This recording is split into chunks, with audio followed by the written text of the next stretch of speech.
What is up, everybody? We are back with some Final Fantasy VII Ever Crisis, and we're here to answer that question. Should you pull on the Lucia 3X Soldiers banner? If you are new to the channel, guys, and you like what you see, hit the subscribe button and follow along with what we do here. Hit that like button, comment down below your thoughts on the banner, and let's get started. So first off, kind of as a reminder as well, that if you've never seen one of my should you pull videos, this is more designed at people who are trying to figure out how to more wisely spend their crystals. If you're somebody who's a huge fan of Lucia, or you're that whale who just wants kind of everything, then by all means just, pull on the banner if you want. The big thing though is just remember, especially those of you who are huge Lucia's fans, your goal is to get the gear at the end, alright? So make sure you can at least get to stamp 12. Like I said, but this is more going to be designed for those who are trying to figure out how to spend what few crystals they have more wisely. Alright, that being said, here we go. So first thing we're going to do is we're going to take a look at the overall look of the outfit. It's one of the things I do like to look at first. Because again, sometimes looks are important. And again, overall, I think it looks great. And she looks awesome in this. When you look at I think the color scheme works really well together. The purple on black with the bandaged rifle with the bandaged arms looks absolutely awesome. You got the dog tag kind of hidden underneath the cape here. Got the ammo belt with the little purple fabric hanging off. Got the side pouches here. The mask. I think the mask actually looks really good on her. I think the only thing that I would like to see with the mask, and again, this is more just an aesthetic thing, a bottom strap coming around the back of the ear here. I just don't feel like this would be very effective to stay on the face in its current state. But you got the gloves here with the little purple fabric on there as well. Her arms, you got like the fishnet on the arms here. Can't see the other arm. The ammo, the only thing that's kind of weird are the shoes, especially when you look at the rest of her. Like, she's really, dusty, covered in dirt and grime, and you get down here to her feet, which would be most in the dirt, and she's completely clean and pristine. I don't know, I find that part kind of weird, but again, that's just being super nitpicky. I think overall she looks absolutely amazing. You got the purple on the rifle to kind of tie in as well. Again, I think this is a great look for her. Definitely a well-designed outfit. So, stats. So when we look at the stats, the gear here, we have, well, first off, start with the top one. We have the boost ice potency to all allies. Each ally is getting a 15% boost to their ice ability damage. This is just a straight add-on. This does not take into account what they're already getting from anything that they would already have on their weapons and gear. And then the instructor's drill is going to be granting physical defense down, max potency tier +1. So if your thing is hitting, high to high defense down, the first cast is going to go high, the second cast is going to go very high. If it was, low to mid, the first cast is going to be low, the second cast, assuming you already have them at low, would take it down to high, because it's going to add that +1 to it. But again, that's only when you've hit the max tier. So if they were already at +1 and yours goes low to mid, you're gonna have to cast that until you would get them down to what would essentially be mid, or the 2 tiers down, and then would add that extra tier. So that's something to kind of keep in mind about that. It's not a bad ability, it's just you got to make sure you're going to hit the max tier for it to fully take effect, and it has to be the second cast of what would be your max tier. Now the Desperado rifle. This is basically an ice version of a limited weapon she got a while ago. Actually, I don't think it's available in the draw anymore. It was a limit break draw. Yeah, it's not there anymore. So let's take a look at it here. I did a quick pull-up of this on the banner drop We were just doing a quick look at things, but just kind of one more time. So this was the Shinra Ceremonial Rifle. It's going to offer, this one offered fire damage, it did enfeeble, and then when HP is 50% or higher, the fire damage was increased to all allies, and then it also had this first condition, +2 AT gauge boost for all allies, offered a boost attack, buff, debuff, extension, all that stuff. And it was the first, and so far the only weapon at this point, to offer the Triangle Sigil boost +2. This is actually our only boost 2 for anything so far. But when we look at this rifle, this is basically an ice version of that, kind of watered down a little bit. Definitely not as strong as that one because it was a limited weapon. Instead of doing the attack all, it's going to do just boost P attack to herself, boost ice potency. It's going to offer 430% physical ice damage at base 5-star to all enemies, and the P def is going to be decreased by all enemies low to mid, and the 70% is the threshold here, not 50%, but instead of increasing fire damage, it's going to increase ice damage to all allies low to mid for 12 seconds. It offers that P attack boost, and a Triangle Sigil boost 2, so she has her second Triangle Sigil boost 2, and again, she is the only character with the boost 2 so far, and they're both for Triangle Sigils. If you get this thing up to OB1, you're now doing 520% physical ice damage to all enemies, P-def's increased low to mid for 16 seconds, your HP 70% or more, the ice damage is increased low to mid for 16 seconds. You'd probably be main-handing this thing, let's be honest, so the boost P attack, we're going to get the full 32 points, so you're going to be getting your plus 20% to your physical attack, and ice potency 24, so you're just 1 point shy of getting that 40%, so you're sitting at 25%.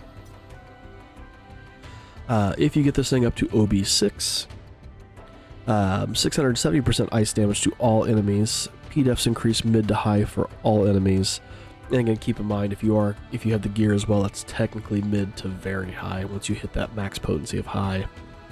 HP still stays 70% or more. The ice damage is going to be increased from mid to high for all allies for 16 seconds. So this really doesn't last very long in the grand scheme of things, even at OB6. So you're going to definitely want that buff debuff extension as well on here to kind of help out.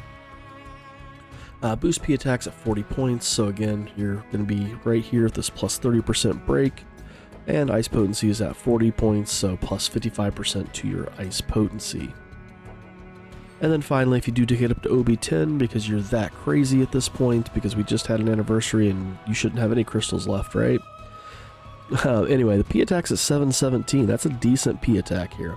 You're doing 780% physical ice damage to all enemies. For an AoE physical attack, that's not bad.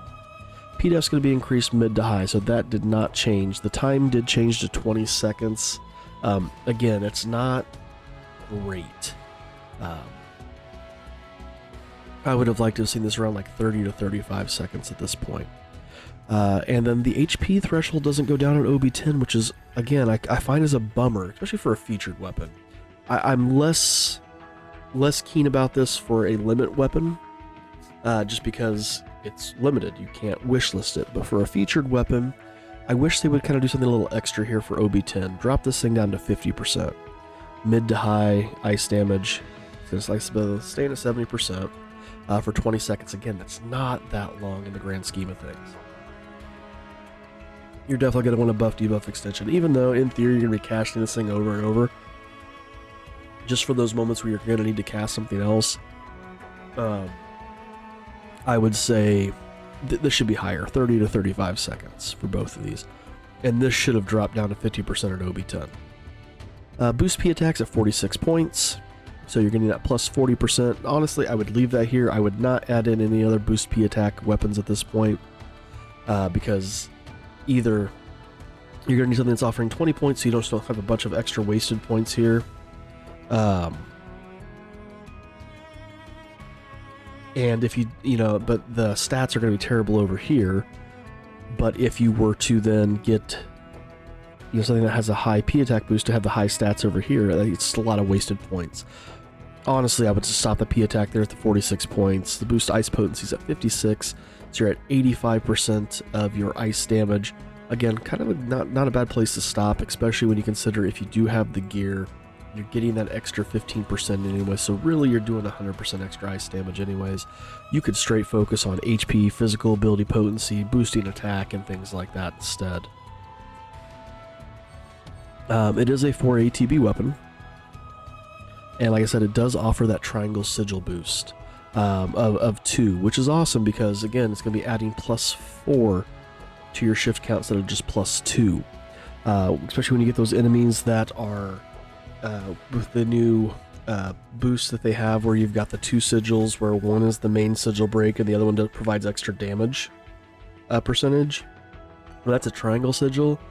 This thing's awesome because you can fill that up super quick and then turn around and immediately focus on the main sigil. So it's an awesome skill. I've used it with that Shinra ceremonial rifle, and it does a great job. Now, the other part of this banner is the Balmung here, which is Angeal's ultimate weapon. Does that blinking slicer. We can take a quick look at it again. This is the second banner it's been on, I think. Maybe third? I think second. Angeal, there you are. So the Balmung, again, is 2,000 physical magic damage to a single enemy. It's going to provide physical resistance increased by 25% to all allies for 15 seconds. Same thing with magic resist. And then a veil of 50% of max HP to himself for 60 seconds. 3 uses, boost PDEF and HP gain, HP gain boost. Again, so this is not a terrible banner. For a featured banner, it's not bad. However, in the grand scheme of things, I don't know if it's worth pulling right now. This weapon can be wishlisted as well as Glenn's from his. Really, the only thing you'd be losing out on by not wishlisting is the gear. Or by wishlisting and not pulling on this is the gear. And the gear is not game-breaking. If this thing had reprieve on it, and like did the ice boost all plus reprieve, I might be a little bit more keen on it. Because I do not, at least I don't think, I don't have a reprieve gear for Lucia. I don't even know if she has one off the top of my head. Oh wait, no, this one had reprieve. That's right, the Shinra ceremonial one did. If it had reprieve, I might say it might be more worth it. But in the grand scheme of things, the gear is not worth dumping the crystals into, in my opinion, outside if you like the look of it. Which again, I do like the look of it. I think this is awesome. My hope is that we're going to eventually get another, another one of these gear vouchers where we can eventually just trade for it, and I can get it for free later, unless there's something else I just really, really wanted that existed. But that might be how I would get that later, and that mainly, just like I said, be for look. Instead of utility. Unless this instructor's drill thing becomes important later, we're going to need to be able to drop down to that 4 tier.